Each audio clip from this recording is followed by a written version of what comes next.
નમસ્કાર દર્શક મિત્રો, હું શીતલ મહેતા ન્યૂઝ ઓફ કચ્છમાં આપનું સ્વાગત છે. જોઈએ આજના સમાચાર. લાયન્સ ક્લબ ઇન્ટરનેશનલના second vice president lion doctor Manoj Shah Bhuj club તેમજ લાયન્સ હોસ્પિટલના સેવા કાર્યો નિહાળી પ્રસન્ન થયા. 2027માં તેઓ લાયન્સ ઇન્ટરનેશનલના પ્રમુખ બનશે. ન્યૂઝ ચેનલના નવીન મહેતાએ તેમની સાથે ખાસ વાતચીત કરી. તાજેતરમાં લાયન્સ ક્લબ ઓફ ભુજ તથા એલએનએમ લાયન્સ હોસ્પિટલની મુલાકાતે international second vice president PMJF lion doctor Manoj Shah કેન્યાથી પધાર્યા હતા અને તેમણે ચાર્ટર્ડ નાઇટ તથા રિજિયન કોન્ફરન્સમાં હાજરી આપી હતી. મનોજભાઈ 100 વર્ષથી કેન્યામાં રહે છે અને મૂળ જામનગરના છે. કેન્યા સરકારે તેમને ભામાશા દાનવીરના એવોર્ડથી નવાજ્યા છે. આવનારા વર્ષ 2027-28ના વર્ષમાં ભારતીય મૂળના ત્રીજા ગુજરાતી 108 વર્ષની લાયન્સ ઇન્ટરનેશનલની તવારીખમાં ત્રીજા ગુજરાતી સમગ્ર વિશ્વની લાયન્સ ક્લબના એટલે કે લાયન્સ ઇન્ટરનેશનલના પ્રમુખ બનશે, જે સૌ ભારતીય માટે ગૌરવની વાત છે. આ સમયે ન્યૂઝ ચેનલના નવીન મહેતાએ લાયન ડોક્ટર મનોજભાઈ શાહ સાથે ખાસ વાતચીત કરી. દર્શક મિત્રો, આજે એવી વ્યક્તિને આપણે આજે મળવા જઈ રહ્યા છીએ જે બહારે રહી કેન્યા આફ્રિકામાં જઈને પણ ભારતનું એક નામ રોશન કરે છે. તો એટલું નામ રોશન કરે છે કે તેમને ઇન્ટરનેશનલ લાયન્સ ક્લબના ઉપપ્રમુખ તરીકે પણ અત્યારે ફરજ બજાવે છે. આવનારા સમયમાં એ આખા વર્લ્ડની લાયન્સ ક્લબના એ પ્રેસિડેન્ટ બનશે. મનોજભાઈ શાહ મૂળ જામનગરના છે અને લગભગ 100 વર્ષથી તેઓ એમના પરિવાર સાથે તેઓ કેન્યા શિફ્ટ થયા છે અને ત્યાં તેમની જે સેવાઓ છે એમની આફ્રિકન સરકાર કેન્યા સરકારે પણ એમને બિરદાવી છે અને ભામાશા તરીકે બિરુદ આપ્યું છે. તો મનોજભાઈ, આપનું ન્યૂઝ ઓફ કચ્છમાં ખૂબ ખૂબ સ્વાગત છે. ખાસ કરીને મનોજભાઈ, આપણે વાત કરીએ, તમે જામનગર, આપણું બેઝ જામનગર, તો જામનગરથી તમે તમારો પરિવાર ક્યારે શિફ્ટ થયો? અચ્છા, મારું ઓફકોર્સ હોમ છે જામનગર. જે બેકગ્રાઉન્ડ છે એ મારા જે ગ્રેટ ગ્રેન્ડફાધર આવ્યા હતા એ જામનગરથી આફ્રિકા આવ્યા હતા, ખાસ કરીને કેન્યામાં. એ દરમિયાન 1900માં રેલવે લાઇન બનતી હતી, તો એ ત્યારે જામનગરથી કેન્યા આવ્યા રેલવે બનાવવા માટે. રાઈટ. તો ત્યાર પછી મારા ફાધરનો જન્મ આફ્રિકામાં થયો, કેન્યામાં, ને મારો એ જન્મ આફ્રિકામાં કેન્યામાં થયો ને 100 વર્ષ તો મારા થઈ ગયા ત્યાં આફ્રિકામાં. ખાસ કરીને મનોજભાઈ, આપણે વાત કરી, સાહેબ, તમે ત્યાં અભ્યાસ કર્યો ત્યારે કેવી પરિસ્થિતિ હતી? પછી તમે આગળ વધ્યા અને બિઝનેસમાં જોડાણા. તમે આખી થોડી આપણે 1-1.5 મિનિટમાં એવો પરિચય આપો. તમને કેવા કેવા અનુભવ થયા? કારણ કે તે સમયે સંઘર્ષનો ટાઈમ હતો, એ સમયે આફ્રિકા કેન્યામાં એટલો બધો કોઈ ડેવલપમેન્ટ પણ ન હતું. ત્યારે તમે શું અનુભવ? મારો જે જન્મ થયો આફ્રિકામાં, ખાસ કરીને કેન્યામાં, ત્યારે બ્રિટિશનું રાજ ચાલતું હતું. ત્યારે કોલોનિયલ ટાઈમ હતું. તો મારા પહેલા જે 5-6 વર્ષ નાના હતો ત્યારે મારી બ્રિટિશ કોલોનિયલ એરામાં હું ઉપર આવ્યો. ત્યાર પછી અમારું આ કોલોનાઇઝ થઈ ગયું ને ઇન્ડિપેન્ડન્સ આવ્યું, તો કેન્યા આખું ફ્રી સ્ટેટ ઇન્ડિપેન્ડન્ટ બન્યું. ત્યાર પછી મારા ફાધરે ત્યાં નાનો એક ધંધો ચાલુ કર્યો ટાયરનો. એટલે એ ટાયર બનાવવાનો, પંચર બનાવવાનો, એ નાનો દુકાન ને બધી બનાવી એને. ને ત્યાર પછી હું ત્યારે 16 વર્ષનો હતો ને મારા ફાધર ત્યારે બીમાર પડ્યા ને ત્યારે મેં સ્કૂલમાંય હતો, ત્યારે ભણતોય હતો ને ત્યારે મેં કીધું કે ચાલો, મારા ફાધર બીમાર પડે છે તો હું આ ધંધો ટ્રાય કરું ચલાવવાનો, કેમ કે અમારું ત્યારે પરિવાર મોટું થતું હતું. એટલે આખા પરિવારની ધ્યાન રાખવા માટે એ આપણે ધંધો તો ચલાવવો જ પડ્યો, કેમ કે એ ટાઈમ બહુ ડિફિકલ્ટ ટાઈમ હતો, કોલોનિયલ ટાઈમ હતો ને ઇકોનોમી ત્યારે આફ્રિકાની તો બહુ ખરાબ હતી, સ્થિતિ બહુ ખરાબ હતી એ ટાઈમે. ને 16 વર્ષના એજ ઉપર મેં મારું કામ ચાલુ કર્યું ને 19 વર્ષનો હતો ત્યારે મારા ફાધર એક્સપાયર થઈ ગયા. એટલે ત્યારે મેં ધંધો ફાધર પાસેથી લઈ લીધો ને 2 વર્ષ પછી મારો મોટો ભાઈ આવ્યો ને ત્યાર પછી તો પહેલા 10 વર્ષ તો બહુ ડિફિકલ્ટ હતા મારી માટે આફ્રિકામાં, કે કેવી રીતના આખું પરિવારને ચલાવવું, આખી ફેમિલીની ધ્યાન કેવી રીતના રાખવી. પણ છતાંય ભગવાનની દયાથી મહેનત કરીને અમે આ બધું બિઝનેસ ને બધું આખું સાચવ્યું ને વધાર્યું.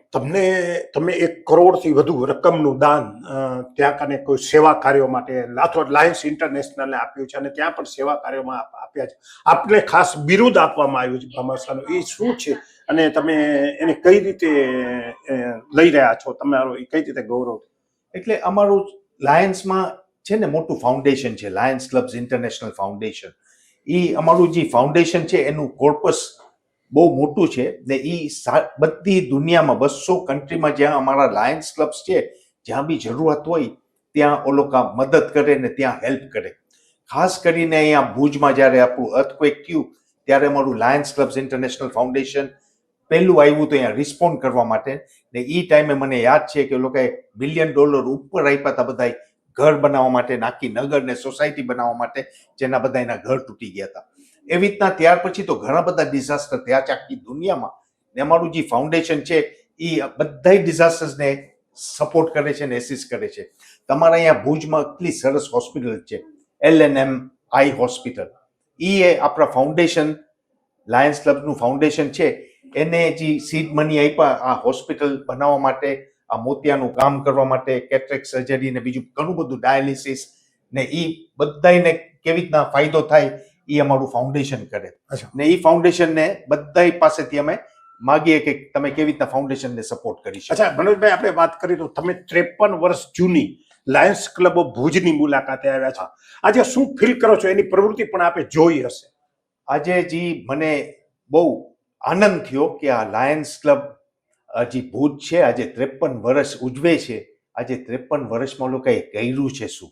ને આજ સવારથી એ લોકોએ મને ઓછામાં ઓછા 10 પ્રોજેક્ટ બતાવ્યા. જયપુર ફૂડનો પ્રોજેક્ટ, આ LNM હોસ્પિટલ, લોકોના જે ક્લબના બીજા પરમનન્ટ પ્રોજેક્ટ્સ છે, ને ખાસ કરીને જે અહીંયા એ ક્લબે જે બધું કર્યું છે 53 વર્ષમાં, ઘણી સેવા કરી છે અહીંયા માણસો માટે ને ઘણા બધાને ફાયદો કરાવ્યો છે. ને ગોઈંગ ફોરવર્ડ આ જે લાયન્સ ક્લબ ઓફ ભુજ છે જે 53 વર્ષ ઉજવે છે, ઓ લોકોનું જે વિઝન છે કે એ લોકોને ક્યાં ઓ લોકોનું ક્લબ લઈ જવું છે ને કેટલા માણસોને હેલ્પ કરી શકે. આજે ખાલી સ્ટેટિસ્ટિક્સ મેં 2 જોયા.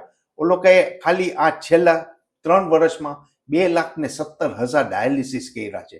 ને બીજું મેં સ્ટેટિસ્ટિક્સ જોયું કે લોકોએ 50,000 કેટરેક્ટ ઓપરેશન કર્યા છે. હવે આ જોઈએ કે આ લાયન્સ ક્લબ ઓફ ભુજે કર્યા છે, it is really a very good achievement. તમે સરસ રીતે ક્લબને નિહાળી, તમારું ઓબ્ઝર્વેશન કર્યું. ભરતભાઈ સાથે તમારા જૂના સંબંધ છે, શું કહેશો? આ ભરતભાઈ સાથે મારા આજે 30 વર્ષથી આ સંબંધ છે. એ જ્યારથી લાયન મેમ્બર બન્યા, ત્યાર પછી લીડર બન્યા, ગવર્મેન્ટ આપણા ડિસ્ટ્રિક્ટ ગવર્નર બન્યા, ત્યારથી હું ભરતભાઈને જાણું.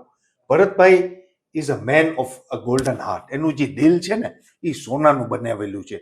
ને એની એટલી બધી ઈચ્છા છે કે એ કેવી રીતના માણસોને હેલ્પ કરી શકે, કેવી રીતના ગરીબી કરી શકે, ને ખાસ કરીને એની મોટી ખૂબી છે કે એ લીડરશિપ ને વિઝન કેવી રીતના આપી શકે. આજે આ બધું એટલું મોટું કામ કર્યું છે લાયન્સ ક્લબ ઓફ ભુજે. આજે ભરતભાઈ ના હોત, એનું વિઝન ના હોત, એનું ડિટર્મિનેશન ના હોત, તો આ લાયન્સ ક્લબ ઓફ ભુજ આટલું બધું સરસ કામ કરી ના શકત આ 53 યર્સ. ખાસ કરીને મનોજભાઈ, આપણે વાત કરીએ, તમે સ્ટેટિસ્ટિકલ જોયું કે ભાઈ આટલા ઓપરેશન કર્યા, આટલા ડાયાલિસિસ કર્યા, પણ તમે ઓવરઓલ હોસ્પિટલને જોઈ નિહાળી શું ઇમ્પ્રેશન પડી તમારા ઉપર કે ભાઈ આ હોસ્પિટલમાં શું વિશેષ છે? અમને આ હોસ્પિટલને આખા રાજ્ય સરકારનો ક્લિનિનેસ એવોર્ડ પણ મળેલો છે.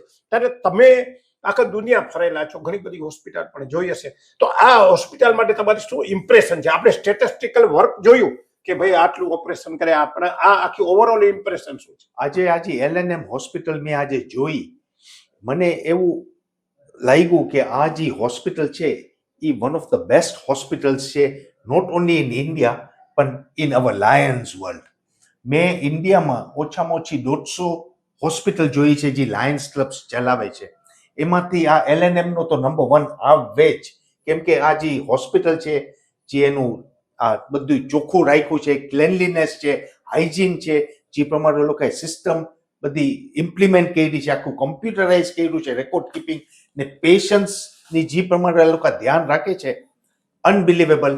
આ લોકો ખરેખર એકદમ સરસ રીતના આ હોસ્પિટલ ચલાવે છે. ને આફ્રિકામાં મેં ઘણી બધી હોસ્પિટલ જોઈ છે, બીજી ઘણી બધી જગ્યાએ હોસ્પિટલ જોઈ છે, ને એક જ લાઈનમાં કહું કે આ હોસ્પિટલ વર્લ્ડ ક્લાસ છે. આપણે એની ટાઈમ આપણે યુરોપમાં કે અમેરિકામાં કમ્પીટ કરીએ, આ હોસ્પિટલ ઇઝ ધ સેમ. આપ 2017માં ઇન્ટરનેશનલ પ્રેસિડેન્ટ બનવા જઈ રહ્યા છો. શું વિઝન છે તમારું? દુનિયા, હવે તમારે દુનિયા માટેનું શું વિઝન છે? અને ખાસ કરીને ભારત તમારા ઉપર હક રાખી શકે છે? ભારત જે દૂર દરાજ વિસ્તારોમાં ફેલાયેલું છે એની સેવા માટે ઇન્ટરનેશનલ પોતાનો ખજાનો કેવી રીતે ખોલશે? હવે 2027માં આપણે 18 મહિનામાં હું મારું ઇન્ટરનેશનલ પ્રેસિડેન્ટ બનીશ. ને ઓલરેડી મેં મારું પ્લાનિંગ ચાલુ કરી નાખ્યું છે કે મારા વર્ષમાં હું જ્યારે ઇન્ટરનેશનલ પ્રેસિડેન્ટ બનું ત્યારે મારે શું એકોમ્પ્લિશ ને અચીવ કરવું છે. ને પહેલાં તો આપણો જે આખી લાયન્સનો વર્લ્ડ વાઇડ પ્રોજેક્ટ છે, જે આ વિઝન દેવાનો, એ મારે કેવી રીતના વધારવો, કેવી રીતના વધારે કરવું, એટલે એ તો મારો પ્રાયોરિટી છે. એના સિવાય આજે બિગેસ્ટ ચેલેન્જ ઇન્ડિયામાં ને આફ્રિકામાં ને બીજી ઘણી જગ્યાએ દુનિયામાં છે, એ આપણી મેડિકલ ફેસિલિટીઝ. ખાસ કરીને આપણે કિડની ડાયાલિસિસ છે, હિયરિંગ એડ છે, આજે બ્લડની શોર્ટેજ ઓલ ધ ટાઈમ રહે છે. આ પણ ને માણસોને આજે કાર્ડિયક પ્રોબ્લેમ ઘણા બધા થઈ ગયા છે. વધ્યા. તો આપણા લાયન્સની હોસ્પિટલ, આપણા લાયન્સ કેવી રીતના માણસોને હેલ્પ કરી શકે. ને બીજી એક વસ્તુ છે કે આજે હેલ્થ કેર આજે મોંઘવારી મોંઘું થઈ ગયું છે. તો અમે કેવી રીતના અફોર્ડેબલ કરી શકીએ. Right. એના સિવાય એન્વાયરમેન્ટ, આજે એન્વાયરમેન્ટ બહુ મોટું સબ્જેક્ટ છે આખી દુનિયામાં. ખાલી આપણે ઝાડ વાવવામાં ને હા. એમાં નથી, બીજું ઘણી બધી વસ્તુ કરી શકીએ કે આપણે એન્વાયરમેન્ટ પ્રોટેક્ટ કરી શકીએ. ને ત્રીજી વસ્તુ, આ જે નવી વસ્તુ હું લેવાનો છું, એ ગોલ્ડન એજ, કે આપણે આજે પોપ્યુલેશન જે મોટું થતું જાય છે, માણસો ઓલ્ડ એજ થતા જાય છે, આપણે ઓ લોકોની સેવા કેવી રીતના કરી શકીએ, ઓ લોકોને આપણે કેવી રીતના લોકોને કમ્ફર્ટેબલ કરી શકીએ. તો ખાસ કરીને આ 3-4 પ્રોગ્રામ મારા વિઝનમાં છે ને પ્લાનિંગમાં છે કે હું કેવી રીતના ઇમ્પ્લિમેન્ટ કરી શકું ઇન્ડિયા માટે, આખી દુનિયા માટે. દર્શક મિત્રો, મનોજભાઈ સાથે આપણે વાત કરી, ઘણી બધી વાત થઈ શકે. એમની પાસે ખૂબ વિઝન છે અને આવતા વર્ષે તો એ આખા વર્લ્ડના લાયન્સ ઇન્ટરનેશનલ પ્રેસિડેન્ટ થવા જઈ રહ્યા છે. ત્યારે ભારતમાં પણ ઘણી લાયન્સ ક્લબો સેવા ક્ષેત્રમાં એમની મદદ લેશે. પરંતુ એ સિવાય પણ વ્યક્તિગત એ હંમેશા મદદ કરતા રહ્યા છે અને એમની જે હાર્ટ છે એ બધા ગરીબો માટે હંમેશા દ્રવી ઉઠે છે. તો મનોજભાઈ, આપે ખૂબ અમારી સાથે ઉપયોગી વાત કરી, ખૂબ ખૂબ ધન્યવાદ. દર્શક મિત્રો, આજે તારીખ 11 ડિસેમ્બર 2025. આ હતા આજના સમાચાર. આવતીકાલે ફરી મળીશું. ત્યાં સુધી મને રજા આપશો. નમસ્કાર.